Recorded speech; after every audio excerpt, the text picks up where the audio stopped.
Mesdames, Messieurs, bienvenue à toutes et à tous. À dater de ce jeudi 6 mai et pour une durée de 30 jours, l'état d'urgence est proclamé dans les provinces du Nord Kivu et de l'Ituri. Le chef de l'État l'a confirmé lundi à travers un message à la nation. Félix Tshisekedi appelle toute la population à adopter une attitude responsable à tout égard et au gouvernement de ne ménager aucun effort pour donner au FARDC les moyens nécessaires pour cette cause. Le président de la République revient ici sur sa motivation. Suivez. Je m'engage dans cette lutte avec la détermination de trouver une solution définitive à l'inacceptable situation de l'Est.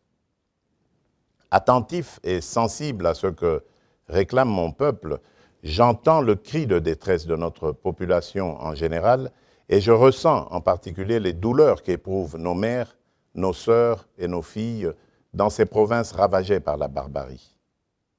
En effet, depuis ma tournée à l'est du pays lors de la dernière campagne électorale jusqu'aux récentes consultations nationales, j'ai mesuré les attentes de la nation tout entière pour que soient définitivement mises hors d'état de nuire toutes ces forces négatives d'où qu'elles viennent et que ce soit enfin rétablie la paix durable à l'est du pays.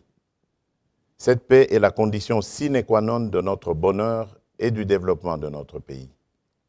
C'est pourquoi, prenant la mesure de la situation et usant des prérogatives constitutionnelles me conférées par les articles 69, 85, 144 et 145 de la Constitution, et après concertation avec le Premier ministre et les présidents des deux chambres du Parlement national, Conseil supérieur de la défense entendu, j'ai décidé de proclamer l'état de siège sur toute l'étendue des provinces de l'Ituri et du Nord Kivu.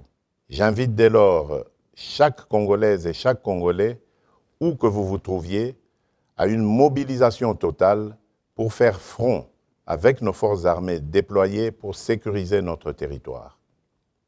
Nos vaillants militaires doivent être appuyés par une prise de conscience collective de tous leurs compatriotes à titre de réconfort et leur serment de défendre la patrie et l'intégrité du territoire national. À cet effet, j'exhorte le peuple congolais tout entier à adopter pendant cette période une attitude responsable à tous égards. Ainsi donc, je recommande plus particulièrement au gouvernement de la République de ne ménager aucun effort pour assurer la logistique nécessaire aux forces armées déployées au front.